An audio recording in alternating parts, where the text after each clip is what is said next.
Hi, I'm Jen, and I am the Children, Youth, and Family Ministry Director at Aldersgate United Methodist Church.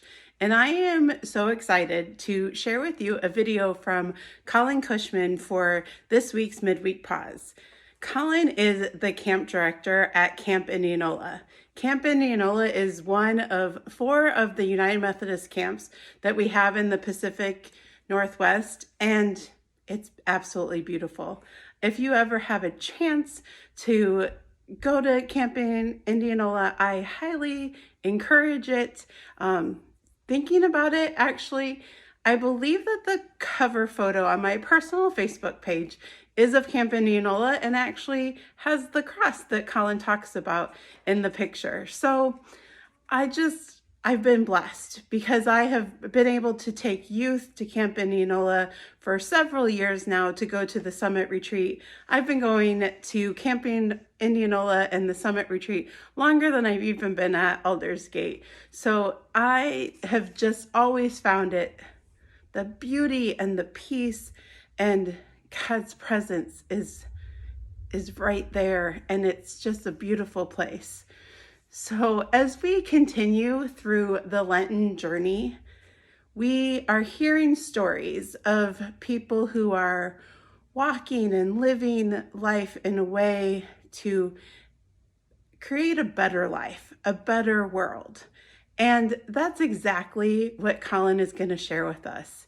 Colin and Camp Indianola are putting their faith into action with neighborliness. And I hope that you enjoy this story and his words, and that you continue to follow the journey at Camp Indianola. Hey there, folks. One thing you might be familiar with is Camp Indianola is located on the Port Madison Indian Reservation, so meaning that the Suquamish are our neighbors, and we actually have right next to our beach the tribal beach, Dokeguats, as its name is called in Lashutsi.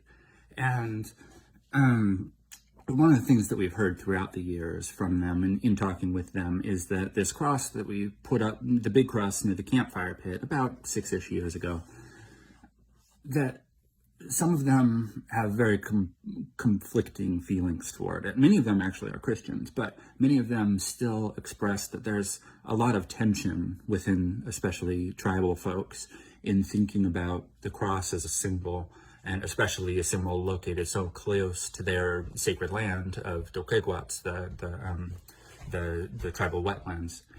And because especially through, so in this area in the 1850s through turn of the 20th century or so, especially, the especially troubled history between Christian missionaries especially and indigenous folks, especially as Christianity as a colonizing force. That's one of the things that people from the tribe had expressed, that they'd been pretty conflicted about seeing this giant cross on their way to their sacred beach every time. So one of the things that happened a couple weeks ago, we had a giant windstorm, and the other cross that's up at the chapel, it fell down by its own accord during the windstorm.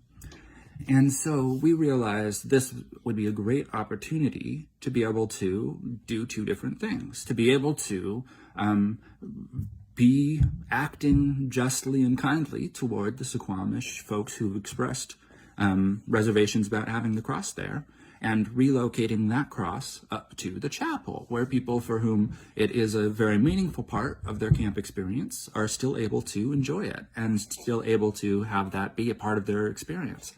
And so we are in the process of moving it, of relocating it.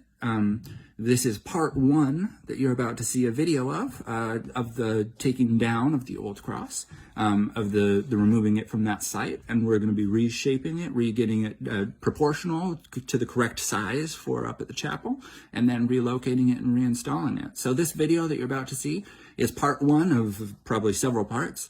But we think that this is a really great opportunity that we have to really be able to act justly and compassionately toward our neighbors who've expressed some issues with how we've been doing things.